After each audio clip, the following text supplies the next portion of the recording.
Daniel says, epic to be on the call today. I learned a lot so far. I know you said 80% effort equal minimal results, maybe 20%. No, I said 3%. Your 80% effort will get you about 3% of the results that you could. Could you guys have won 3% of the competitions that you won? Could you, let me say it different. Could you have won 20% of the competitions that you won or matches that you won over time, making an 80% effort? Could you have won 20% of what you did? It would have been hard, for sure, yeah. I doubt it. I think it's more like 3%. At least in finance, I think it's more like 3%. Anyway, he says, how does this work with the Pareto principle where 20% of the work gets 80% of the result? How do these two ideas work together? Would love to hear your thoughts. Well, I mean, the Pareto principle is, on a macro level is a different concept of saying that, again, you said it well, that 20% of 80% of your profits are going to come from 20% of your clients, or 80% of the good things that happen are going to come from 20% of your behavior. But if you're just stagnant there and you don't want to, if you don't have an ongoing thought of what could I do better, how do we improve the system? I mean, how many times in a day do I say, what could I do better? What am I missing? What could I do better? All day. And Gordon, we were training last night. Gordon say, hey, do this, do this, do this, do this, do these, 5 things, 5 complex things. And I'd be like, all right, let me think about that for a minute. Okay, now let me do the 5 complex things. See if we can get an okay first draft and 60%, 80% first draft. And we'll work on that for a little bit, and then I got to play with it again. And then he'll give me some more feedback, and Gilbert will give me some feedback, and then I got to do it again. And they'll both give me some more feedback, and then I got to do it again. And we'll do that for hours. And then, at 1 a.m, I say, all right, what are the main things I need to focus on so we can do it better tomorrow? What else do I need to focus on? What am I missing? What can I do better? What else am I missing? So, it's good. Is it good or is it great? How do we make it closer to great? And I have this conversation with everybody here every week, which is why I actually make progress in things when other people don't. And there's nothing like, guess what? You could do the same thing. So I'm not looking for a shortcut, and I fear that, Daniel, I fear that at the core of your question is like, Derek, where's the shortcut? Well, if we're looking for efficiencies, that's great. If you're looking for a shortcut in the sense of like, you still want to make an 80% effort overall, you can't. You can't. Your competition's happy to outwork you, and they're going to have the life that you could have lived. If you're okay with that, then don't worry about it. But if you want to do, 80%, 50% of your real potential, if you're making 100% effort, that means tomorrow you could do even more. If you made 100% effort today, that doesn't mean you get to do the same level of effort tomorrow. It means you should have learned something today that would allow you to do even more tomorrow and compound the gains. Right? And then, on the third day, you should be able to do even more yet and compound the gains. And over time, there's an exponentiality to, if you graph that, you'll see an exponential chart. And if you don't want to behave that way, where you're thinking every day, what could I do better? How could I outperform my previous self? Then it's okay. But your competition is thinking that way. Somebody else is thinking that way, and they're going to live in the house that you could have lived in. It'll be a big, beautiful house. They're going to live in a big, beautiful house that you could have lived in. Their second and third home, they're going to be big and beautiful too. That you could have had those, but you didn't want it, so somebody else is living in your homes now. Somebody else is dating the woman that you would have been dating. So don't, or you could just work a little harder. Or you could think, well, instead of working 20 hours a week and getting paid for 40, pretending like you worked for 40, you could just work 100 hours a week and actually work, and think about adding value and solving problems and making yourself more useful and industrious. And guess what? You'll have more industrious outcomes. And then you could have the beautiful home and a second and third one if you wanted. You could have any type of vehicle that you might want to buy. I talked about my Walmart job. I bought that vehicle. I quit that job in January 1999. It was my last, I was a manager and then a higher level manager at Walmart by age 19. And I realized that as great as a career in Walmart management would be, that there probably were better opportunities for me in life. So I quit that job in January 1999. In January 2024, I bought that Rolls Royce, I bought that Phantom. And it was just kind of a joke, but I was sitting in the car and I thought, not that specific car, but I was sitting in a different one. And I thought, I should get one of these. And what would be a greater excuse than to celebrate my 25th year of unemployment, my 25-year anniversary of since I had a job.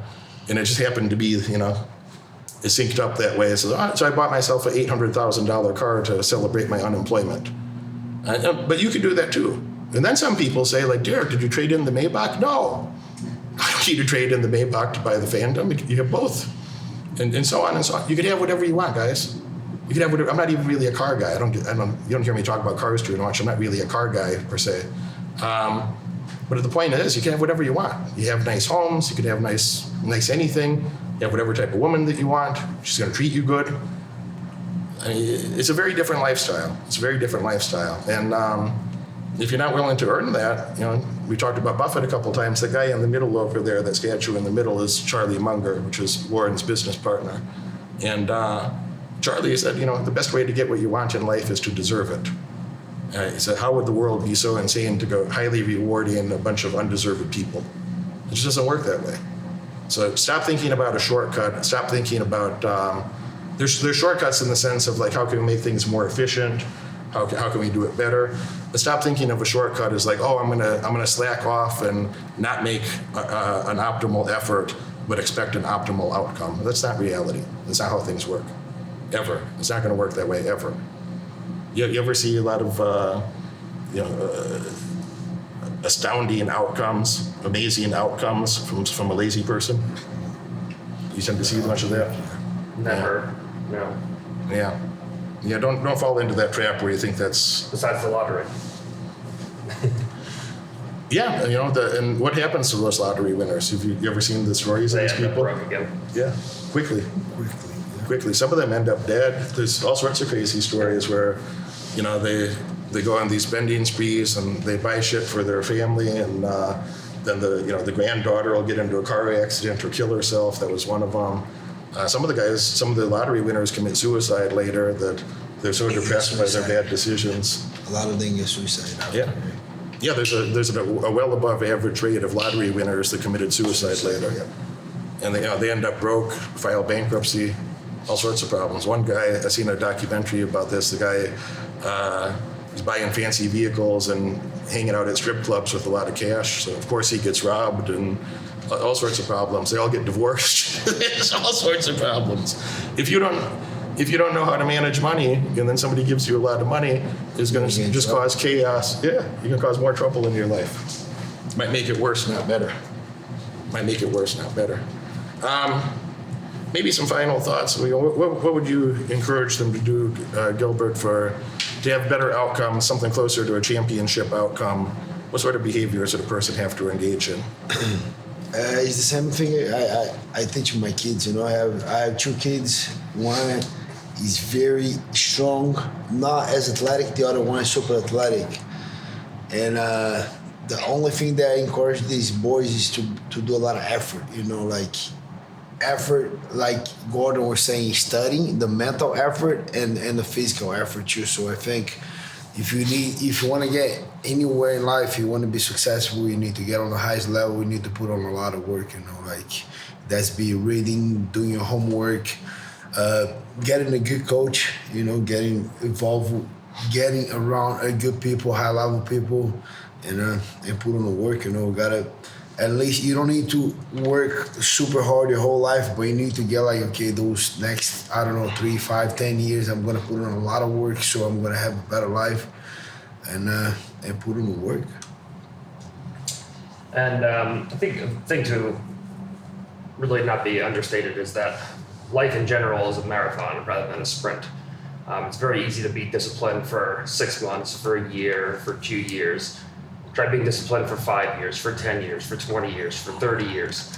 And so you see these people who start off strong, and then they get to a certain level, they get complacent, and then the complacency is what kills. But just being consistent and being disciplined over long amounts of time is really what's going to make you successful. Anyone can do anything hard for a short amount of time. Try doing the things that it takes to be successful, which are the hard things to do, for long amounts of time. And that's ultimately what's going to lead to you getting ahead in life. You watch this video all the way through, and that tells me you're dedicated to learning more and earning far above average outcomes in your life. Congratulations for that. But now it's time to take action. If you could have earned those results by yourself, you would have done it already.